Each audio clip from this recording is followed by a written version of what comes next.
Good afternoon. Welcome viewers on Facebook Live to the RAC's headquarters here in Bescot. It's a lovely sunny afternoon. My name's Nicholas Lees. I'm Head of Roads Policy at the RAC. We're delighted to be hosting this very special session today with Highways England on what is a very busy time on our network. The purpose of this session really is to give drivers some key advice for travel on the road network over the summer. I'm delighted today to be joined by Richard Leonard, who is the Head of Road Safety at Highways England. Richard.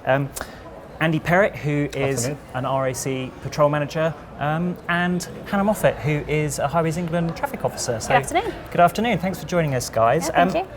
So we're now heading into summer. Yeah. Very busy time, lots of families getting away for the summer. What advice would you have for people before they set off so they can make sure they have a better journey this summer? Absolutely right. Really busy time for Highways England. You know, over the next few months we'll have 50,000 breakdowns on our network, an extra 700 a week. And actually most of those are really preventable through some simple vehicle checks. What we'd ask customers to do, three things. Plan your journey, make sure you're thinking about where you're going to take regular stops so you don't get tired.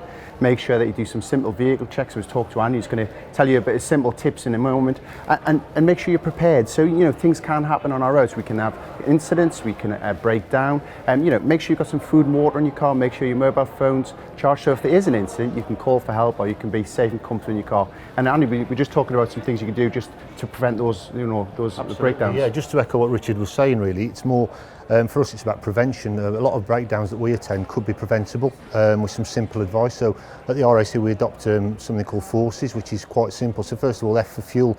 Make sure you've got enough fuel, because the amount of breakdowns we've got where people have run out of fuel, possibly just passing a fuel station that they didn't want to pay the price for, so they want to get to a cheaper one. But of course it's about planning your journey. Secondly, oil. You know, have you got enough oil in your car? Again, it's a simple check, but if you're not too sure, nip to your local garage. Secondly, rubber, mainly tyres. Obviously this time of year it's really seasonal for caravans, predominantly been stored away all year, you know, most of the winter. Tyres deteriorate over time, so again, if it's not just a caravan or your car, make sure you've got the right pressure or there's good tread on your tyres, are in good condition. And not forgetting rubber, of course, your wiper blades, again, really crucial with the good old British weather with the rain, need to clear that screen and be visible. Coolant, again, see coolant, you know, make sure there's enough in there. If it's just a basic top-up, you know, there's a simple top-up from the minimum mark, that's acceptable. But if it's below that and you've got to put a large quantity in, get it checked, you know, before you go. Electrics, again, bulbs, make sure all your lights are working. Again, with caravans, make sure those sort of lights are working on the back of the caravan. And then last of all, we're looking at screen wash. Just make sure that obviously the screen wash is there, that you've got enough there to clear. But one thing that really, we were talking to Richard before, was people that tend to go on a journey with a warning light on the dashboard that's been on there for a few weeks or whatever, and they attempt to get a journey. Please get that warning light checked before you make that journey. Yeah, great piece of advice. And you know, it's really important that people are safe and have great journeys, and actually those simple checks, doing them once a week before a long journey, you know, that could prevent 50% of the breakdowns that you guys have to attend. Absolutely. You know. And you can have a much better holiday if you don't break down. Absolutely. Yeah. But unfortunately, breakdowns do happen. They do. And in situations where drivers do break down, I mean, what sort of advice would you give in terms of the safest place to wait, for example? You know, the key thing is if your car's got an issue, is not to panic. I think most of us don't break down very often. If we break down a high-speed road, I think you can panic. So firstly, don't panic. Stay in control of your vehicle. If you're able to, drive to the next junction or maybe a motor service here, get off our network, away from high-speed traffic, because it could be dangerous. If you can't do that and you don't feel your vehicle's safe, then what we'd ask you to do is to indicate, go to the left towards the hard shoulder, put your hazard lights on. If it's dark, put your lights on to make sure, you know, other drivers can see you. Exit your vehicle from the left, move away from the traffic to a safe place, then give us a call, 0300 123 5000, give your good selves a call, RAC. You know, we're here to help you. We'll get out as soon as we can, and if we need, we'll set signs and signals. So door safety is really important, but you know, just don't panic, be aware of the situation you're in, and make sure you do the right things and follow those simple steps. Absolutely, and certainly, Hannah, you know, a lot of people talk about hard shoulder and whether that's safe or not. I mean, there are certain things that you should and shouldn't do on a hard shoulder. I mean, certainly you shouldn't stop on a hard shoulder just for the sake of it, but yeah, it is a dangerous place, isn't it, a hard shoulder? Yeah, I mean, the hard shoulder is known as a relative place of safety. It isn't the safest place. You know, we would like you to get off the motorway network if at all possible, or at least a slip road where the traffic is a little bit slower. We do get incidences where people do decide to stop on the hard shoulder for a nap, for a break. You know, those places aren't suitable. It isn't safe. We do get quite a lot of people veering onto the hard shoulder. We don't tend to hang around on a hard shoulder because we know for us it's not safe. Therefore, it's not safe for our service providers, for recovery, and it's not safe for the customer. If you can prevent it, try not to stop there for a nap, try not to stop there to visit the toilet either, because that's something we do tend to come across a lot. Yeah, and it is a scary place to be, isn't it, Andy? I mean, you know, because... Absolutely, yeah. From experience, I mean, I don't think a lot of people realise just how dangerous an environment it is. Obviously, we're trained, and Hannah and her colleagues are trained, but we're still sometimes as shocked by how dangerous it can be. So all we'd say is really heed the advice of, obviously, when you call into your breakdown organisation or when the Highways England give you that advice, please adhere to that advice, because it is a very dangerous environment. And we do know, regrettably, through our statistics, that 1 in 8 of all fatalities on the motorway is somebody who's stopped or had an incident on the motorway. You know, our advice is really important. Let's prevent you from having an incident. Let's prevent you from having a breakdown. And if you do, just follow those simple steps, because your safety is really important to all of us.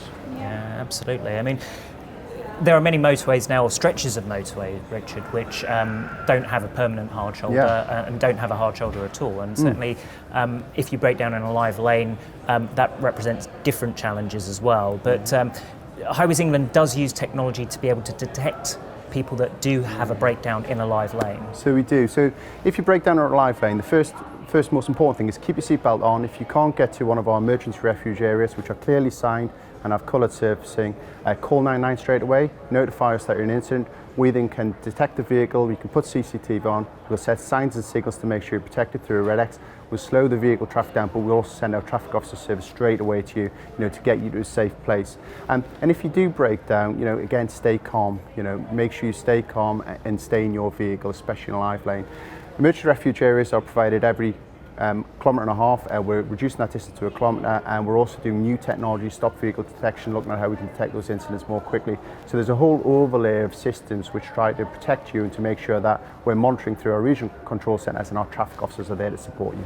Absolutely. I mean, that does bring us nicely onto smart motorways, or digital roads. Our modern motorways, yeah. I mean, perhaps it might just be worth just explaining what some of the features are on these motorways, because, our motorways are changing bit by bit, and, people are driving more and more along some of these smart motorways. So, could you perhaps explain some of these features that you might find on one? So when you're driving on one of our more modern motorways, an all-in running motorway, or a motorway with a dynamic hard shoulder, it's not permanent, it's temporary. There's lots of signs and signals. It's like an intelligent ecosystem. So it monitors the traffic, monitors what's going on in terms of flow, total numbers of vehicles, monitors the speed, and it also detects incidents. And when it does that, it changes the speed, variable speed limits, to reflect what's going on the network, and it also can set signs and signals to inform you of what's going on. So a red X closing a lane, or maybe some advice is an incident ahead. But it's actively monitored 24/7, and it's there to provide smoother, safer journeys. So it's an intelligent ecosystem looking at the road and trying to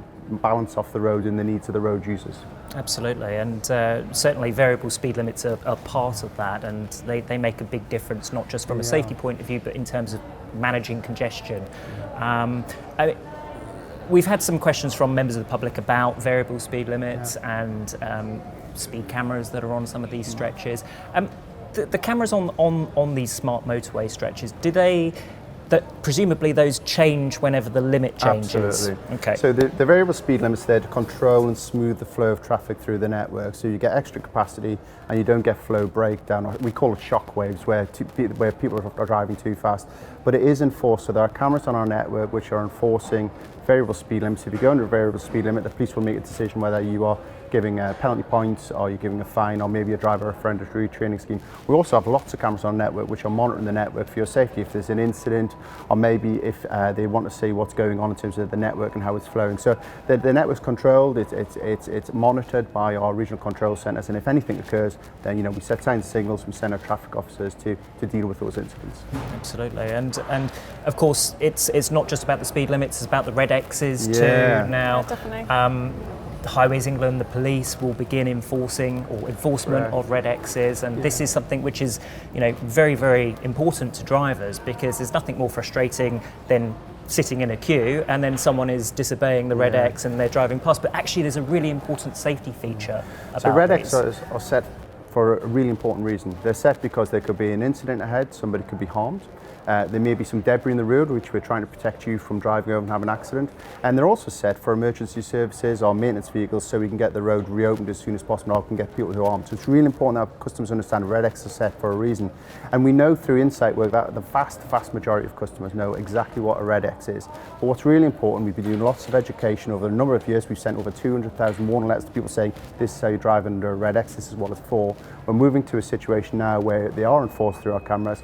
3 points, £100 fine. But more importantly than that, it's for your safety. They're set for your safety and your other or everyone else's safety. And that's really important to reinforce. They're not set just because, they're set for a very good reason. I think that's a brilliant message, and certainly, Hannah, you must see people go through Red X's quite a lot, and the message really has to be that if you go through one of those Red X's, it is extremely dangerous, and not only dangerous to the driver, but it's dangerous for people like you and for our patrols. Well, there could be somebody like Andy in a live lane situation trying to take somebody off the motorway. Could be myself. Those people are coming straight towards me.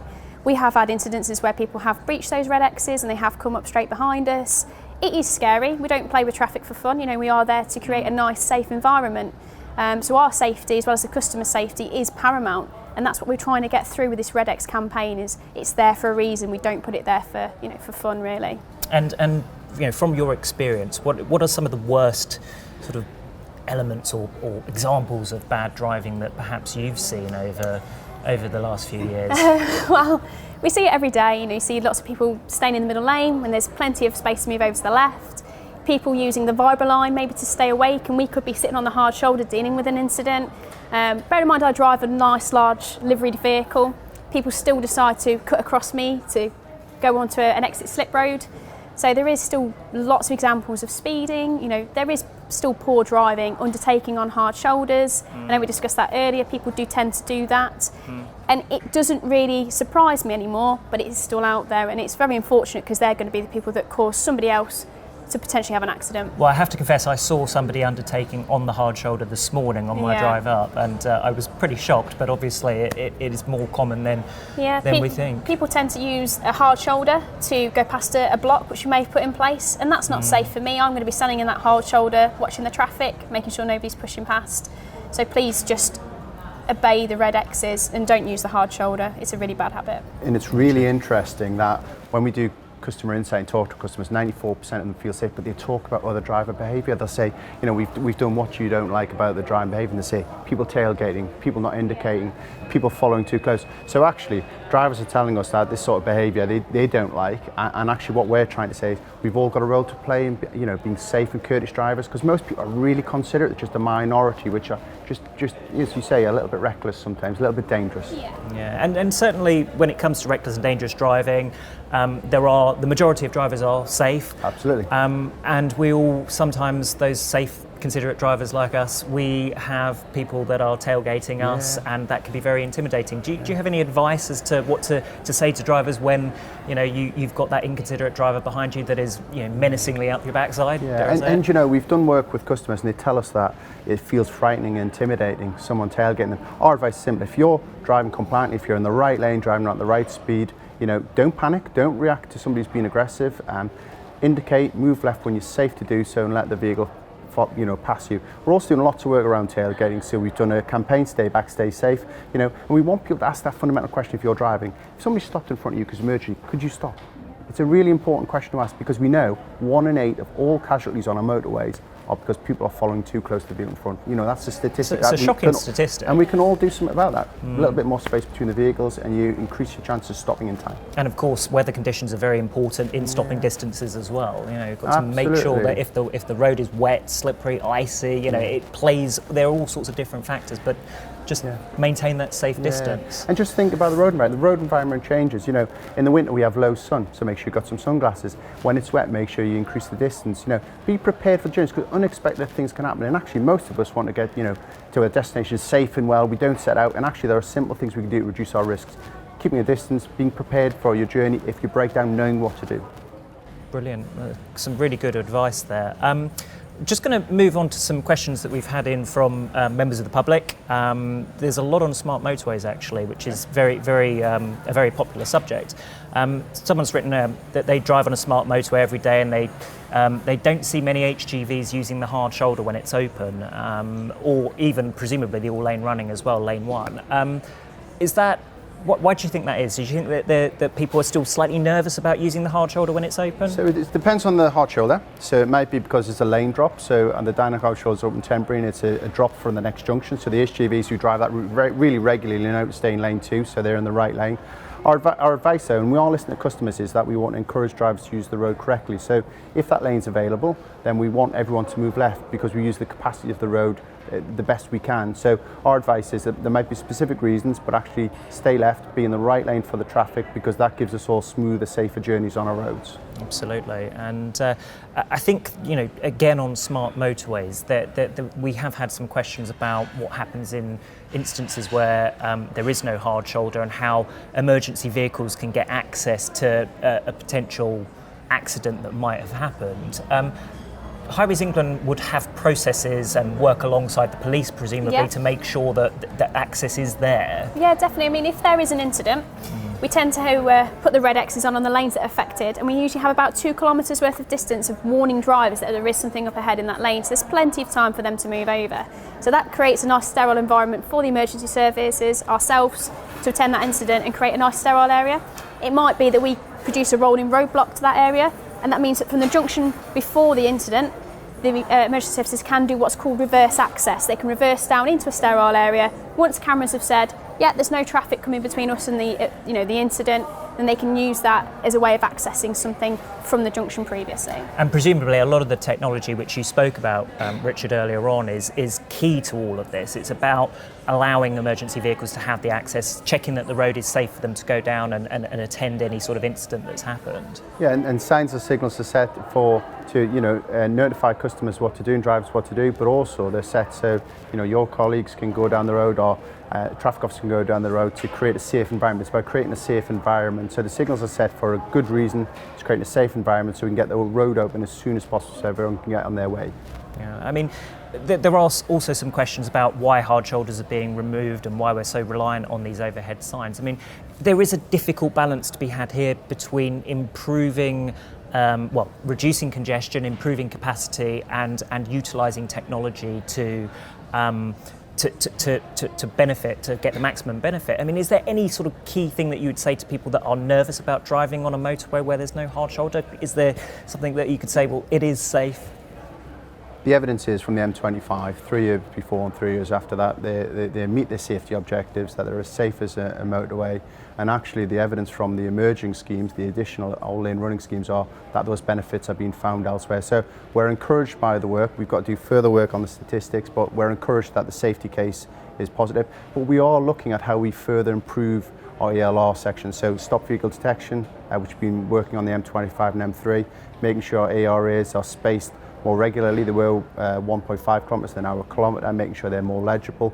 But I think the key point is that hard shoulders aren't necessarily safe. We were talking before, 1 in 8 of all fatalities are on a hard shoulder. And actually what we're trying to do is, if you're on our network, is to prevent you from breaking down firstly, knowing what to do if you break down, but also providing tips and guidance how you can stop that from happening. But on smart motorways, we're confident that they're as safe as a traditional motorway. If you do have an incident, we've given you some guidance before. But let's make sure that you understand the rules of the road. Let's have a look at our website, think about the rules of driving on a smart motorway and a modern motorway. Follow the signs and signals, make sure you don't go in a red X, and be prepared. Be prepared. It's worth bearing in mind as well that the RAC does produce a lot of guidance on smart motorways as well, so that people can actually travel as safely as possible. Andy, I mean, the hard shoulder isn't really an enjoyable place to be. You know that from your years of service, but it's about making sure that we reduce that likelihood of people breaking down in the first place. And in the summer months, I mean, is there a big difference between the types of breakdowns that you might see compared to maybe the winter months potentially? Yeah, pretty much. I mean, it's in summer, obviously, we get the overheating problems, we get tyre problems, but I think most of our colleagues and stats do, that a lot of our breakdowns are preventable in the first instance, so we can do something prior, obviously, but again, it's about getting that good advice and being really prepared for your journey. and just staying as safe as possible on that hard shoulder should you ever have to use it.